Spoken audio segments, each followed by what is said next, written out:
were somewhere around Barstow, on the edge of the desert, when the drugs began to take hold.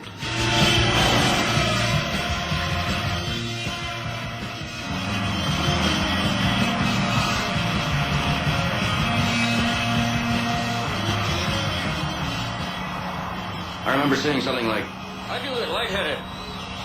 Maybe you should drive. Suddenly, there was a terrible roar all around us, and the sky was full of what looked like huge bats, all swooping and screeching and diving around the car. And a voice was screaming, holy Jesus, where are these goddamn animals? Say something! Never mind. It's your turn to drive. No point mentioning these bats, I thought. The poor bastard will see them soon enough.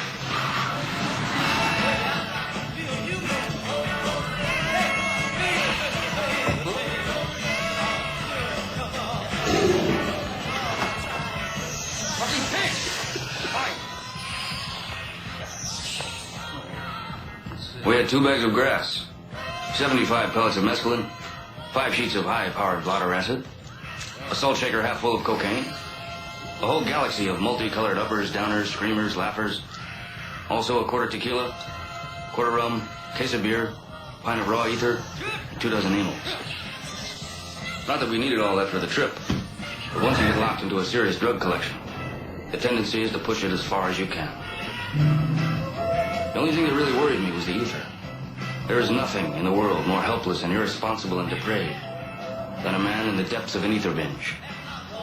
And I knew we'd get into that rotten stuff pretty soon. A House subcommittee report says illegal drugs killed 160 American GIs last year, 40 of them in Vietnam. Drugs are sent. One dog, man! One dog over the line! Downtown railway station! One dog over the line! Don't toke, you poor fool. Sweet, sweet Mary! Where do you see those goddamn bats from? Bye!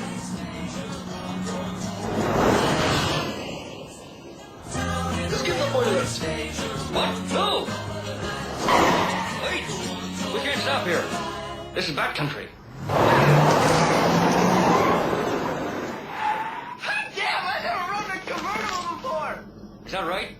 Well, I guess you're about ready then, aren't you? We're your friends. We're not like the others, man. Really. No more of that talk or I'll put the fucking leashes on you, understand?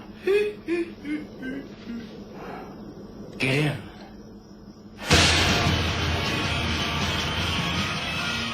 How long can we maintain, I wonder?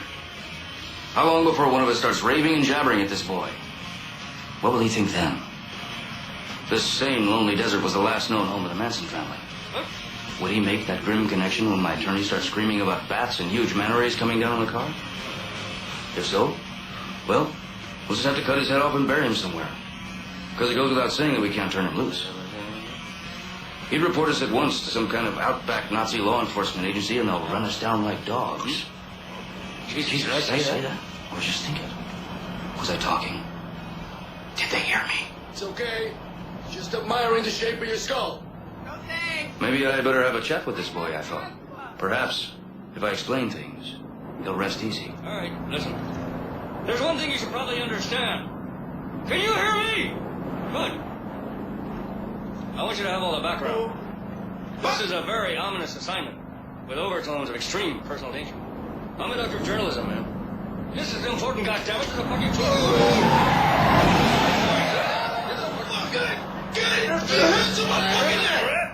Now. Our vibrations were getting nasty. But why? Was there no communication in this car? Had we deteriorated to the level of dumb beasts? I want you to understand that this man at the wheel is my attorney. He's not just some dingbat I found on this trip, man. He's a foreigner. I think he's probably Samoan. It doesn't matter, though, does it? Are you prejudiced? Hell no.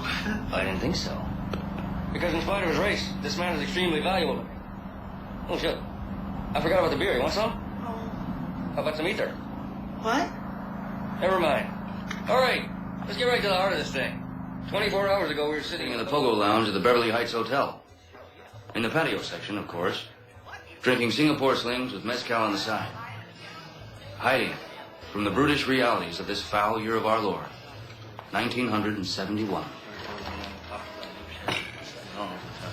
Hey, This is the call you've been waiting for all this time, sir. Yeah. Really? Yeah? Why not? Yeah. Oh, yeah. Wait.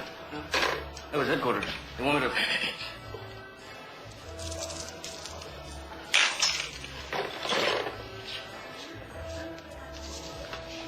They want me to go to Las Vegas at once. Make contact with the Portuguese photographer from the circle. He'll have all the details. All I have to do, check in my soundproof suite. He'll seek me out. What do you think? Sounds like real trouble. You're gonna need plenty of legal advice before this thing is over. Oh, yeah. As your attorney, I advise you to rent a very fast car with no top. Hmm? And you'll need the cocaine. Tape recorder for special music. Acapulco shirts. Get the hell out of LA for at least 48 hours. Blows my weekend. Because naturally, I'm gonna have to go with you. And we're gonna have to arm ourselves to the teeth. Well, why not? I mean, everything's worth doing. Worth doing right. This is the American dream in action. Wait! Should we be fools not to ride this strange torpedo all the way out to the end? Indeed. We must do it. What kind of story is this? It's the Mid-400. It's the richest off-road race for motorcycles and dune buggies in the history of organized sport. It's a fantastic spectacle in honor of some fat back row zero who owns the luxurious Mint Hotel in downtown Las Vegas. At least that's what the press release says, anyway. Well, as your attorney, I advise you to buy a motorcycle. How else can you cover a thing like this righteously? Well, we're gonna have to draw it up on our own. Sure, gonzo journalism.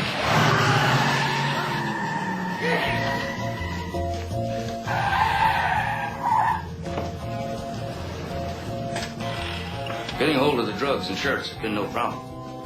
But the car and tape recorder were not easy things to round up at 6:30 on a Friday afternoon in Hollywood. Sounds beautiful. Great, hang on to it. Fucking A, the gentleman has a major credit card. That's right, man. Don't take any guff from these fucking swine. You just got through saying that. Do you realize who the fuck you're talking to? Hey, Do you?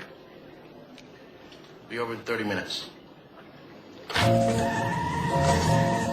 we're gonna need a sound store. We won't make the nut unless we have unlimited credit. Jesus Christ, we will, man.